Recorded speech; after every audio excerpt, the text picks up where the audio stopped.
नमस्कार। आज की हमारी चर्चा का विषय है लोभ पतनगामी है। यानी लोभ से पतन होता है। हम सभी लोग लोभ से ग्रस्त होते हैं। किसी को किसी भी चीज में लोभ होता है, किसी को किसी चीज में लोभ होता है। लेकिन इसका एक वास्तविक अर्थ समझने का प्रयास करें। जैसे सांसारिक वस्तुओं के प्रति लोभ, यह पतनकारी है। विषयों के प्रति लोभ, यह पतनकारी है। अपनी आत्मा में स्थिति होने का लोभ, यह पतनकारी नहीं है। यह तो ऊर्ध्वगामी है। यह तो हमारी चेतना को ऊर्ध्वता की ओर ले जाता है और विकास की ओर ले जाता है, और इससे समाज का भी कल्याण है और अपना भी कल्याण है। लेकिन यहाँ वस्तुतः बात सांसारिक लोभ की हो रही है, और सामान्यतः इस सांसारिक लोभ को ही हम छोड़ने की बात करते हैं। आध्यात्मिक लोभ को छोड़ने की बात नहीं होती है, उसको तो पकड़ने की बात होती है। सांसारिकता में जो हम लोभ करते हैं, विषयों के प्रति लोभ करते हैं कि गाड़ी घोड़ा होना चाहिए, बड़ा घर होना चाहिए, अच्छा स्त्री पुत्र होने चाहिए, और और भी होने चाहिए, ढेर सारी चीज़ें और भी होनी चाहिए, 10-20 जगह घर होने चाहिए, खूब धन होना चाहिए बैंक में, खूब आभूषण होने चाहिए।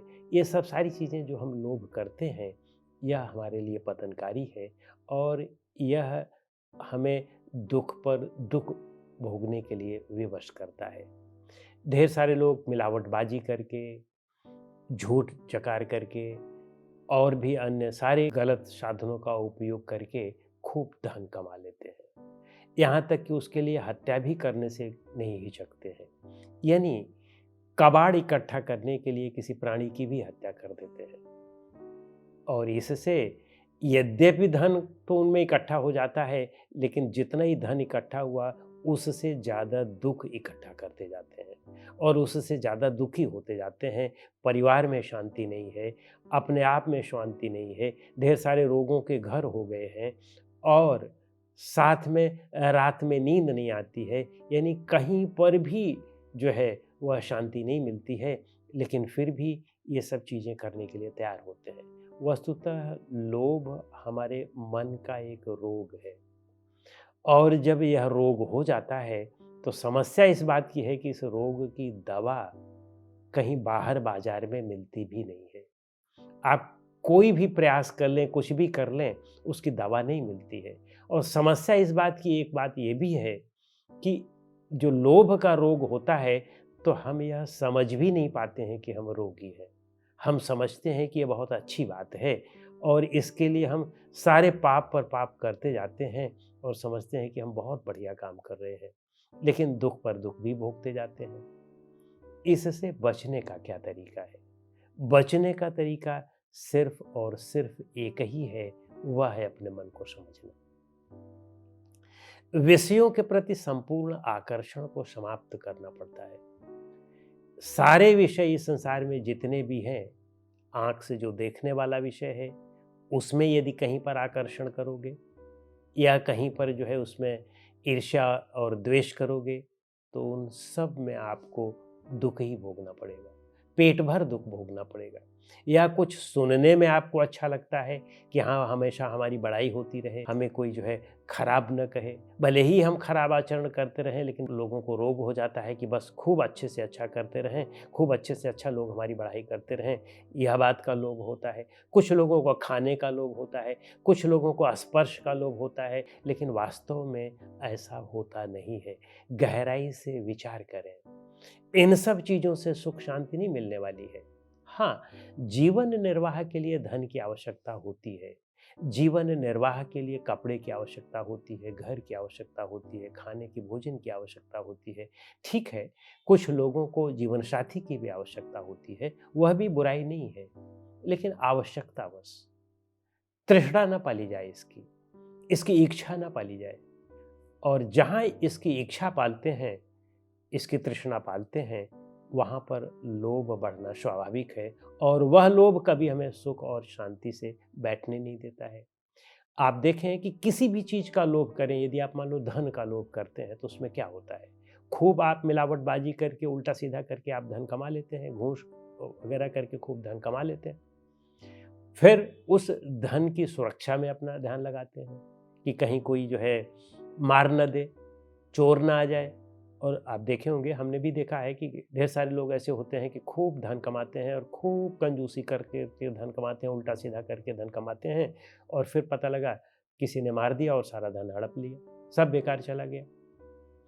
और कुछ लोग तो ऐसे हैं कि चोर के साथ साथ उनके अपने ही बेटे उनको मार डालते हैं, अपने ही बच्चे मार डालते हैं और उनके सारे धन को हड़प लेते हैं। और इतने ही नहीं, सरकार, राजा भी बैठा है, सरकार भी बैठी है। इनकम टैक्स चुराओगे तो सरकार की भी तो नज़र उस पर पड़ेगी। इनकम टैक्स वाले छापा मार देते हैं। इसी तरह केवल इसी में नहीं, हर एक विषयों के साथ आप देख सकते हैं, केवल धन ही विषय नहीं, संपत्ति का विषय है। कुछ लोग हैं कि इतनी संपत्ति बनाने का प्रयास करते हैं कि उनके शायद हर एक शहरों में घर बनाने का सोचते हैं कि हो जाए, और इतने ज़्यादा ज़मीन जायदाद हो जाएँ कि उनकी 500 पीढ़ियाँ खाएँ। लेकिन कहाँ किसी की 500 पीढ़ियाँ खाती हैं? अपने को दुःख में डाल करके और अनावश्यक दुःख में डाल करके आप दूसरी पीढ़ियों को सोच रहे हैं कि उनका हित होगा, तो उनका हित नहीं होने वाला है, वो सब उल्टा-सीधा करके खर्च कर देंगे।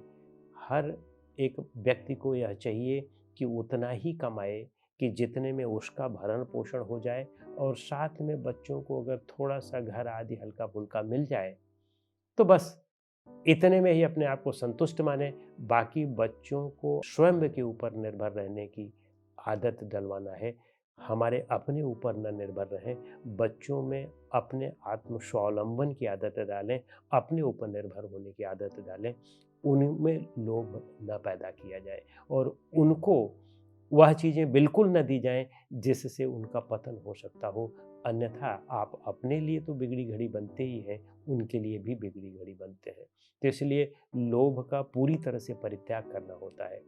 लोभ का परित्याग केवल विवेक से ही हो सकता है, समझ से ही हो सकता है, और यह विवेक और समझ सत्संग से होती है, स्वाध्याय से होती है, चिंतन मनन से होती है, ध्यान से होती है, और अच्छे महापुरुषों का सेवन करने से होती है, गुरु बनाने से होती है। लेकिन ये ध्यान रखें कि ये सारी चीज़ें पीछे हैं, विवेक सबसे आगे है। विवेक यानी सोचें, इस पर गंभीरतापूर्वक सोचें कि हम किधर जा रहे हैं, ये चीज़ हमें कहाँ ले जा रही है, ये हमारा कितना पतन करेगा।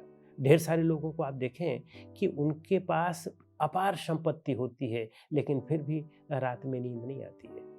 अपार संपत्ति है, लेकिन फिर भी आप देखें कि परिवार में शांति नहीं है, हमेशा अशांति बनी रहती है। और हमने ये देखा है, और ढेर सारे लोगों को भी देखा है और अपने आप में भी देखा है कि जहाँ धन बढ़ता है, वहाँ पर अशांति परिवार में, समाज में, इन सब में अशांति आना शुरू हो जाती है।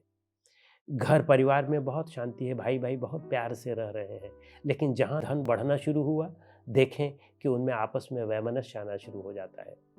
और फिर हम अपने भाइयों का भी हित मारने लगते हैं। पहले तो हम बड़े प्रेम से रहते थे, एक दूसरे के लिए जान न्यौछावर कर सकते थे, लेकिन देखें कि फिर एक दूसरे की जान पर भी आमादा हो जाते हैं, और केवल आमादा ही नहीं, उनको मार भी डालते हैं। तो ये सारी चीज़ें जब हम समाज में देखते हैं, तब हमें इस पर विचार तो अवश्य करना चाहिए कि हम किधर जा रहे हैं, कहाँ पहुँच रहे हैं, हमें क्या करना चाहिए। लोभ हमें नहीं बढ़ने देना चाहिए, और लोभ का प्रमुख कारण हमारी कामना है। कामनाओं पर नियंत्रण रखें, यही सारे पाप की जड़ है। और जब कामनाएं पूरी होने लगती हैं, तो लोभ बढ़ता जाता है। जब कामना ही नहीं रखेंगे, तो फिर लोभ काहे का बढ़ेगा। तो इसलिए कामनाओं पर नियंत्रण करें, और बस जैसा कि मैंने कहा, स्वाध्याय, सत्संग आदि का निरंतर अभ्यास करते जाएं, रोज रोज अपने मन को देखते जाएं, और जो गंदगियां आए उसमें मारते जाएं, उनको मारते जाएं, और जो अच्छाइयाँ आए उन अच्छाइयों का निरंतर चिंतन मनन करते जाएं, तो अच्छाइयाँ और बढ़ती जाएंगी। और जब वे पूरी तरह से दृढ़ हो जाएंगी, तो फिर आप में लोभ करने का मन भी नहीं करेगा, और फिर आप इससे मुक्त हो जाएंगे। नमस्कार।